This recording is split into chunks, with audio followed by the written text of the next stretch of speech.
Gastrointestinal condition से हमारा मतलब है वो लोग, वो पॉपुलेशन जिनको किसी ना किसी तरीके की डाइजेशन रिलेटेड इश्यूज रहते हैं, कॉन्स्टिपेशन रहती है या एसिडिटी रहती है, या ऐसा लगता है कि एकदम खाना बाहर को आ रहा है। दिखने में वो फिजिकली फिट भी होते हैं, बहुत बार एक्सरसाइजेस भी अच्छे से हो रही है, लेकिन तब भी लगता है कि बहुत एसिडिटी रह रही है, एब्स भी बने हैं, फ्लैट एब्डोमेन है। अगर बॉडी का कर्वेचर अलग है, ओबीज यानी मोटे हैं, ऐसे में हम समझ सकते हैं। लेकिन बहुत बार होता है कि फिजिकली फिट दिखने वाले इंडिविजुअल्स भी हमें दिखता है कि उनको कोई ना कोई डाइजेस्टिव इश्यूज आते हैं। तो ऐसे में उन सब्जेक्ट्स के साथ हमें किस तरह डील करना है, क्यों ये चीजें आती हैं, जबकि आप दिखने में फिजिकली फिट है, एक्टिव लाइफस्टाइल है, तो भी ये चीजें क्यों आ रही हैं। तो इस चैप्टर में हम पढ़ेंगे क्या क्या किसी किसी की टेंडेंसी नॉर्मली होती है towards having a gastric trouble. तो ऐसे में क्या प्रिकॉशंस लेने हैं आपको, किन किन चीजों का ध्यान रखना है, किस तरह की एक्सरसाइजेस करनी है और क्या नहीं करना, जिससे कि आपको सिम्टम्स बढ़ के ना आए। तो इस चैप्टर में हम यही पढ़ेंगे कि उन लोगों को आप किस तरह से हैंडल करेंगे for the exercise regime. Next topic जो हम कवर करेंगे वो है गैस्ट्रोइंटेस्टाइनल इश्यूज, यानी कि कुछ ना कुछ डाइजेशन से रिलेटेड। कभी एसिडिटी रहती है, कॉन्स्टिपेशन रहता है, एक्सरसाइज करते हुए लगता है कि वॉमिटिंग आ जाएगी, या लूज मोशंस हो जाते हैं, या कुछ ब्लीडिंग हो रही है। इससे रिलेटेड कोई भी ऐसी चीज़ हो जिसकी वजह से क्लाइंट एक्सरसाइज करने में घबराता हो, तो आपको एक छोटी सी गाइडलाइन मिलेगी जिससे आप क्लाइंट का कॉन्फिडेंस गेन कर सकते हैं, क्लाइंट को समझा सकते हैं, उसकी प्रॉब्लम सुन सकते हैं, समझ सकते हैं। जब भी वो आपके पास एक्सरसाइज प्लानिंग के लिए आए तो आप उसको ये गाइड कर सकते हैं कि ये किस कारण से होगा, और एक्सरसाइज के थ्रू ही आप उसको कितनी हद तक हेल्प कर सकते हैं। दिस इज़ अ पार्ट जहाँ पे आपकी एक्सरसाइज बहुत अच्छे रोल्स निभाती हैं। सालों सालों लोग मेडिसिन पे डिपेंडेंट रहते हैं, लेकिन ओनली विद एक्सरसाइज कई बार इतने अच्छे रिजल्ट्स आ जाते हैं कि लगता है कि हमने ये पहले क्यों नहीं किया, क्यों हम मेडिसिन पे ही डिपेंडेंट थे। Not all the conditions but many of the conditions जिसमें आपकी exercises planning and correcting your lifestyle and eating habits can help to correct the problems. अब गैस्ट्रोइंटेस्टाइनल इश्यूज में क्या है, एक बेसिक तो आपको आइडिया होना चाहिए कि डाइजेशन कैसे चलती है, डाइजेस्टिव सिस्टम कैसे काम करता है, आपकी बॉडी में क्या क्या ऑर्गन्स हैं। आपने खाना खाया, खाना पेट में गया, पेट के बाद आपके इंटेस्टाइन से डाइजेस्ट होते हुए वेस्ट निकल जाता है, लिवर और पैनक्रियास काम करते हैं डाइजेस्टिव जूसेस आपकी बॉडी में भेजने के लिए। ये हम अभी एनाटॉमी पे तो इतना फोकस नहीं कर रहे, पर मेन सिम्टम्स पे बात पे आते हैं कि जो भी आपकी एक्सरसाइजेज होती हैं, अगर आप लो इंटेंसिटी एक्सरसाइज करते हैं तो कोई खास प्रॉब्लम्स आती नहीं है। अगर किसी को गैस्ट्रोइंटेस्टाइनल इश्यूज है भी, कोई किसी तरह का पेट में प्रॉब्लम है भी, लेकिन अगर हाई एक्सरसाइज इंटेंसिटी हो, रेजिस्टेंस ट्रेनिंग हो, ऐसे में अक्सर जो इश्यूज दबे रह गए या कोई गैस्ट्रिक प्रॉब्लम है उभर के बाहर आ सकती है। अगर आपको डाउट है कि क्लाइंट को कुछ इस तरह की प्रॉब्लम है, always start with low intensity exercise. You can gradually increase to higher, but पहले अपने सब्जेक्ट को कुछ टाइम तक लो पे रखिए, मॉडरेट पे रखिए। दूसरी चीज़, हाई इंटेंसिटी एक्सरसाइजेस की क्या रहती है एक खासियत, कि जब वो हाई इंटेंसिटी होती है अक्सर we tend to tighten our abdomen, हमारा कोर टाइट होने की कोशिश करता है, या फिर पेट से अक्सर बहुत जोर लगता है या जोर होल्ड हो जाता है। उसकी वजह से क्या प्रॉब्लम आती है, आपकी गैस्ट्रिक एम्प्टिंग कम हो जाती है। गैस्ट्रिक एम्प्टिंग क्या होता है कि पेट साफ होने की जो टेंडेंसी है, क्योंकि अचानक से कोर मसल्स या बॉडी के मसल्स अचानक से इतने टाइट हो जाते हैं कि जो एक लैक्सिटी चाहिए, लूजनेस चाहिए ताकि मोशन डाउनवर्ड जाए, वो लूजनेस राइट टाइम पे आ नहीं पाती है, सारे मसल्स एकदम कॉन्ट्रैक्ट स्टेज में रह जाते हैं। उसकी वजह से अगर आप हाई इंटेंसिटी एक्सरसाइजेस पे आते हैं, किसी किसी में ये प्रॉब्लम आती है कि गैस्ट्रिक एम्प्टिंग यानी पेट साफ होना, कॉन्स्टिपेशन होना, ये सब चीज़ों में प्रॉब्लम आने लगती है। तो ऐसे में इंटेंसिटीज़ की एक्सरसाइजेस की हाई इंटेंसिटी ना करके लो टू मीडियम रखिए। ऑल्सो अचानक से आप एक्यूटली स्टर्नर एक्सरसाइज कराएंगे तो उसकी वजह से सिम्टम्स बढ़ भी सकते हैं। सो मेक श्योर कि आपकी एक्सरसाइजेस स्टर्नस ना हो, always start with low intensity और मॉडरेट एक्सरसाइजेस। अब किस तरह के सिम्टम आ सकते हैं, यहाँ पे हम बात एथलीट्स की कर रहे हैं, बट बात ये जनरल टर्म में भी यूज़ हो सकती है। जो ऑलरेडी फिट इंसान है, जो फिट नहीं भी है लेकिन ऑलरेडी फिट है, एक्सरसाइज करते हैं, तब भी कई बार डाइजेशन इश्यूज रहते हैं। अपर गैस्ट्रिक गैस्ट्रिक ट्रैक्ट में जो ऊपर का हिस्सा है हमारी विंड पाइप, हमारी food pipe, not wind pipe, हमारी फूड पाइप, हमारा अपर बॉडी टिल स्टमक, क्या क्या रह सकता है? Vomiting feeling, heart burn, bloating, because खाना बैकवर्ड पुश मार रहा है किसी कारण से। आपकी कोर एरियाज इतने टाइट है, मसल्स इतने स्पैज्म में हैं, इतने टॉट हो गए हैं कि वो जो खाना है बैक मार रहा है, तो acidity, heart burn, burning feeling, belching, ये सब चीज़ें हो जाती हैं। तो ये अपर ट्रैक्ट में, यानी कि कहीं ना कहीं अपर ट्रैक्ट में ही वो फंसा रह गया, लोअर बॉडी उसको जाने नहीं दे रही। अगर लोअर प्रॉब्लम्स हैं, लोअर एब्डोमिनल लेयर्स की प्रॉब्लम है, तो आपको एब्डोमिनल क्रैम्प, पेट में मरोड़ पड़ेंगे, पेट में कोई ना कोई क्रैम्प्स आने लगेंगे। मे बी वाटर डेफिशिएंसी है, पेट मुरा कोर में बहुत स्ट्रेच हो गया, या ओवर वर्कआउट हो गया, बॉडी ने उतनी कंडीशनिंग नहीं की थी, या बहुत गैस बन रही है, फ्लैटुलेंस यानी बहुत गैस बन रही है। आपको फीलिंग आती रहेगी कि पेट भरा है, you want to void out, आपको वॉशरूम जाने की फीलिंग आई है लेकिन क्लियर नहीं कर पाते हैं। कई बार ज़्यादा प्रेशर लगाने से ब्लीडिंग भी होती है, डायरिया भी होता है। तो ये सब सिम्टम्स आपके लोअर ट्रैक्ट में आ सकते हैं। और अक्सर विद गैस्ट्रिक प्रॉब्लम्स नोजिया की फीलिंग, वॉमिटिंग की फीलिंग, चक्कर आना, ये सब अर्जेस आती हैं। ऐसा लगता है कि अंदर कुछ कोई चीज़ चुभ रही है, कोई पिंच हो रही है। ये सब सिम्टम्स क्या हैं? आपके इंटेस्टाइनल सिम्टम्स है। बॉडी में इस तरह के सिम्टम्स अगर आए, then be very careful, modify the exercise.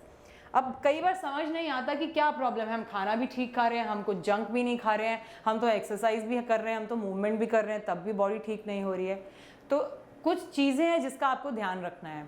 सबसे पहले आप देखिए पोस्चर। अक्सर गलत पोस्चर की वजह से आपके गैस्ट्रिक प्रॉब्लम्स आने के चांसेस होते हैं। वाई? अगर आपकी बॉडी का पोस्चर गड़बड़ है, तो आप अगर सपोज आप इस तरह से खड़े हुए हैं, देयर वेरियस पोस्चर, सपोज इस तरह से खड़े रहते हैं, या आदत है, पूरा का पूरा ऑर्गन स्ट्रक्चर दबा रहेगा, आपको लगता है इससे क्या होगा, लेकिन लगातार जब यही पोस्चर रहे, मसल फोर्सेस मल्टीप्लाई होकर बहुत बड़ा इफेक्ट दिखाते हैं। तो आपके सारे एब्डोमिनल ऑर्गन्स, जितने भी ऑर्गन्स, इन सब में क्या होगा? ब्लड का फ्लो दबा रहेगा, प्रॉपर ब्लड फ्लो नहीं होगा, ब्लड ऑर्गन्स दबे हुए हैं, ठीक से उन्हें एरिया नहीं मिल रहा है। That will result in what? सारे के सारे एरियाज में क्रैम्पिंग आएगी, ब्लड फ्लो ठीक से नहीं आएगा, बॉडी ऑर्गन्स ठीक से रिस्पॉन्ड नहीं करेंगे, और इसी वजह से digestion issues, heart burn, dizziness, nausea, पेट ना साफ होना, कॉन्स्टिपेशन रहना, एक क्रैम्पिंग फीलिंग जैसे मरोड़ पड़ा है, वो सब प्रॉब्लम्स आ सकती हैं। तो एक तो आपको ध्यान रखना है कहीं पोस्चर तो गलत नहीं है आपके सब्जेक्ट का। अब पोस्चर बहुत तरीके के हो सकते हैं। एक हमारा है नॉर्मल न्यूट्रल पोस्चर, जैसा आप देख सकते हैं। एक होता है लॉर्डोटिक, जैसे कि पेट आगे को निकला हुआ है, या पेट मोटा नहीं है लेकिन तब भी आदत क्या होती है? इस तरह से खड़े होने की, आगे की तरफ झुक के। तो दिस इज लॉर्डोटिक पोस्चर। फिर आपका एक क्या है? काइफोसिस, यानी ये पीछे गोलाई करके, ये जो सेकंड पार्ट है काइफोसिस पोस्चर। इसकी वजह से भी बहुत, एक एरिया मुड़ेगा तो नीचे तक के सारे एरियाज में असर आता है। देन आपका एक है फ्लैट बैक। कुछ लोग एकदम ऐसे सीधी बैक करके खड़े होते हैं, कुछ लोग एकदम स्वे बैक करके। तो इस तरह के, कुछ लोगों का क्या रहता है, कई बार ऐसे थोड़ा सा टेढ़ेपन में पोस्चर है, स्कोलियोसिस कहते हैं। स्कोलियोसिस जो लिखा है, इसका मतलब क्या है? बॉडी हल्का सा टिल्टेड रहती है, आदत है हल्का सा पैर एक तरफ को टिल्ट करने की। सभी पोस्चर्स जो हैं they are not right, they can lead to many problems. Muscular pains भी आ सकते हैं, जॉइंट प्रॉब्लम्स भी आ सकती हैं, अर्थराइटिक चेंजेस भी आ सकते हैं, एंड ऑल्सो आपके गैस्ट्रिक इश्यूज भी डेवलप हो सकते हैं अगर लॉन्ग टर्म पे यही गलत पोस्चर रहा। तो सबसे पहले हर कंडीशन में, not only your gastric issues, आपके अर्थराइटिस के केसेस हो या कोई भी बॉडी पेन्स हो, आप पोस्चर पे ध्यान जरूर दीजिए कि पोस्चर में कोई गलती तो नहीं है आपका, कहीं बहुत ज़्यादा आगे की तरफ झुका हुआ, यानी काइफोसिस वाला पोस्चर तो नहीं है। काइफोसिस यानी आगे की तरफ झुका हुआ, दिस वन। या फिर एकदम लॉर्डोसिस जैसे प्रेगनेंसी में होता है, पेट मोटा नहीं है लेकिन तब भी कई बार आदत होती है ऐसे खड़े होने की। तो आप पोस्चर करेक्शन पे ध्यान देंगे। अब पोस्चर करेक्शन कैसे होगी? सबसे पहली चीज़ अवेयरनेस। पहले तो क्लाइंट को बताइए, आप शीशे में दिखाइए, ये देखिए आपका पोस्चर किस तरह से गलत है। उन्हें कॉन्शियस मत करिए, जैसे वो रहते हैं वैसे नहीं लेके जाइए, शीशे के सामने दिखाइए, देखिए किस तरह से पोस्चर करेक्ट है, कौन सी चीज़ कैसे होनी चाहिए, और करेक्ट पोस्चर में रहिए। गलत पोस्चर में रहने से क्या क्या गलत इफेक्ट्स आ रहे हैं आप वो बताएंगे। इस पोस्चर में तो ये सारे स्ट्रक्चर्स टाइट हैं, पीछे के स्ट्रक्चर्स सब के सब खिंचे पड़े हैं, तो आपको करेक्ट करना है। एक्सरसाइजेस बहुत सारी हैं, जैसा कि आपने देखा हेड से लेके पैर तक हर ऑर्गन को आपने मूव करना है, बिकॉज पोस्चर किसी एक एरिया को अफेक्ट करता नहीं है, अल्टीमेटली बॉडी के सभी पार्ट्स कनेक्टेड हैं, पूरे बॉडी पार्ट्स पे असर आता है। तो बहुत सी एक्सरसाइजेज हैं, जैसे कि आप देख सकते हैं, अगर आपका काइफोटिक पोस्चर है तो आप बॉडी की ओपनिंग कराएंगे, स्ट्रेचिंग कराएंगे, बॉडी की स्ट्रेच टेस्टिंग कराएंगे। अगर आपकी कमर एक तरफ झुकी रहती है तो आप दूसरी तरफ फिर स्ट्रेचेस कराएंगे। तो ये आपकी अपनी क्रिएटिविटी के हिसाब से आप पोस्चरल चेंजेस की एक्सरसाइजेस कराएंगे कि बॉडी को कहाँ पे कैसा चाहिए। पेट अगर इस तरह से, बॉडी आदत है कि इस तरह से खींच के रहेंगे, तो आप ऐसे खींच के नी टू चेस्ट मूवमेंट या हैमस्ट्रिंग की स्ट्रेचेस कराएंगे। सो इट डिपेंड्स कि कौन सा करेक्ट पोस्चर करना है, उस हिसाब से आप मूवमेंट्स कराएंगे। There are some of the exercises जिसमें आप हेड मूवमेंट भी कर ओके। अब बहुत सी एक्सरसाइजेज हैं जिससे आप पोस्चरल करेक्शन कर सकते हैं। पोस्चर का असर पूरी बॉडी पर होता है, कोई एक पार्ट अगर टाइट है उसका असर पूरी लोअर बॉडी पे, साइड के पार्ट्स पे भी होता है। अगर आपका पोस्चर इस तरीके से है, काइफोसिस है, काइफोसिस बोलते हैं इसको, तो क्या हुआ है, फ्रंट चेस्ट के मसल्स पूरे टाइट रखे हैं और पीछे के मसल्स खींचे हुए हैं, तो आपको क्या कराना है, पेक्टोरलिस मसल्स को स्ट्रेच कराइए। गर्दन भी ऐसे हो जाती है तो गर्दन की मूवमेंट्स कराइए, राइट घुमाना, लेफ्ट घुमाना, लेकिन कभी भी फास्ट नहीं कराइए। एक पोजीशन में घुमाइए, रोक कर रखिए, थोड़ी देर होल्ड करके रखिए, दूसरी पोजीशन पर घुमाइए, रोक कर रखिए, थोड़ी देर होल्ड करके रखिए, साइड स्ट्रेचेस कराइए, रोक कर रखिए, होल्ड करके रखिए। इसी तरीके से लोअर बॉडी में जैसे कि आप देख सकते हैं, chest opening, this exercise is for chest opening. पीछे कोई रॉड पकड़ के खींचा है स्पाइन को, this is chest opening. Side bend किया, कई बार इस तरह का पोस्चर होता है तो ऐसे में क्या करेंगे, रिवर्स करा के ऐसे साइड बेंड कराएंगे, जैसा कि आप देख सकते हैं यहाँ पे मूवमेंट दिखाई है। कभी कभी इस तरह का पोस्चर हो गया है तो क्या है, क्वाड्रिसेप्स को पूरा का पूरा आगे से खींच रखा और हैमस्ट्रिंग जो है टाइट है, तो हैमस्ट्रिंग की स्ट्रेचेस कराएंगे जिस तरीके से करा सकते हैं। घुटने को मोड़ के चेस्ट तक कराना, लेट के कराइए, बैठ के कराइए, you can see different ways. इन सभी तरीकों से आप पोस्चरल करेक्शन एक्सरसाइजेस करा सकते हैं। डिपेंड करता है कौन सा मसल टाइट है, आपको पहले आइडेंटिफाई करना है कि ये मसल टाइट है, ये लूज है, और उसके हिसाब से आप एक्सरसाइजेस कराएंगे। कोई भी स्ट्रेच जब कराते हैं मसल को कम से कम 15 काउंट स्ट्रेच कराइए। Short stretches do not help. आपके स्ट्रेचेस कम से कम 10 से 15 सेकंड के होने चाहिए और रिपीट करिए 4 से 5 बार, ताकि मसल को हैबिट हो। हफ्ता, 2 हफ्ता, 3 हफ्ता स्ट्रेचेस कराइए, आप देखेंगे आपके स्ट्रेचेस से ही क्लाइंट के बॉडी पेन्स, बॉडी के अनवांटेड सिम्टम्स, प्रॉब्लम्स में बहुत अच्छा रिलीव आता है। ऑल्सो एक बहुत इंपॉर्टेंट चीज़ है कि आपके पोस्चरल करेक्शन के अलावा आपकी ब्रीदिंग टेक्निक ज़रूर आए। ये स्लाइड मैं आपको दिखा देती हूँ पहले। Breathing technique very very important. अक्सर क्या होता है, हम शॉर्ट ब्रेथ करते हैं।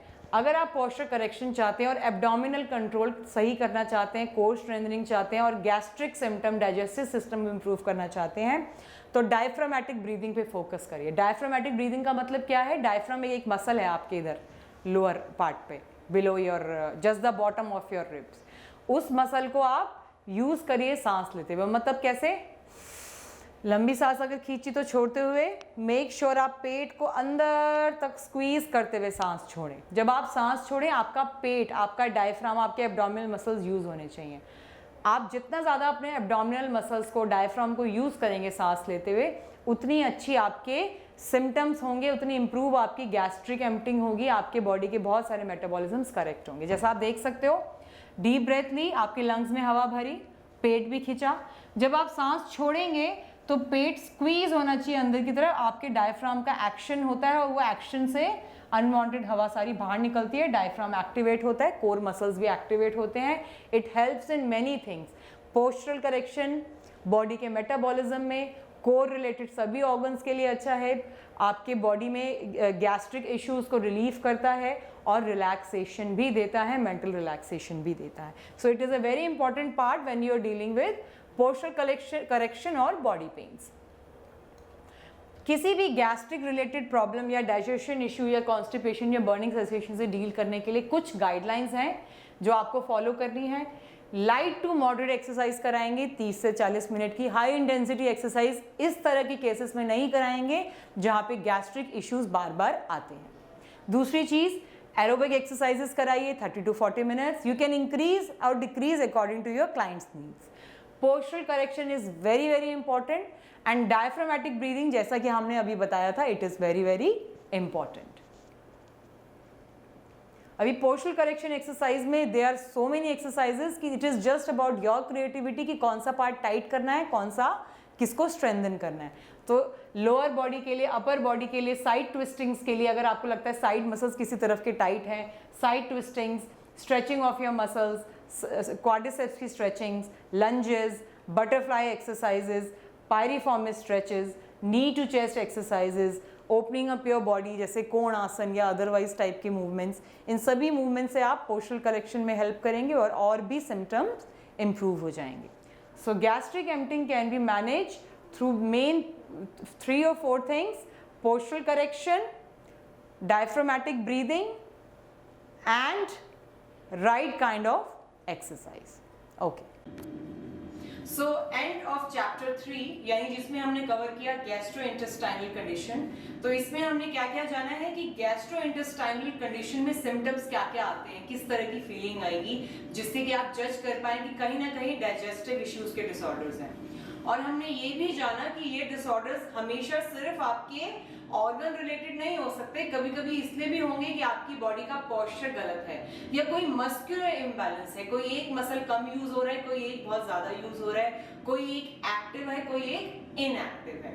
तो इस चैप्टर को पढ़ने के बाद हम ये जाने हैं कि इस तरह की कंडीशन में क्या एक्सरसाइजेस नहीं करनी चाहिए, किन एक्सरसाइजेस पे हमें फोकस करना चाहिए, किस तरीके की एक्सरसाइजेस करनी कि जो ये हमें गैस्ट्रिक प्रॉब्लम्स हैं वो ना आए. चाहे इंडिविजुअल दिखने में हेल्दी, फिट और मस्कुलर हो, चाहे दिखने में ओबीस हो यानी मोटा हो, बट दोनों ही केसेस में आपका ट्रीटमेंट प्लान लगभग सेम रहता है. सिर्फ आपको प्रिकॉशन ये रखना है कि किस तरह की एक्सरसाइजेस करानी है, किस तरह की नहीं करानी.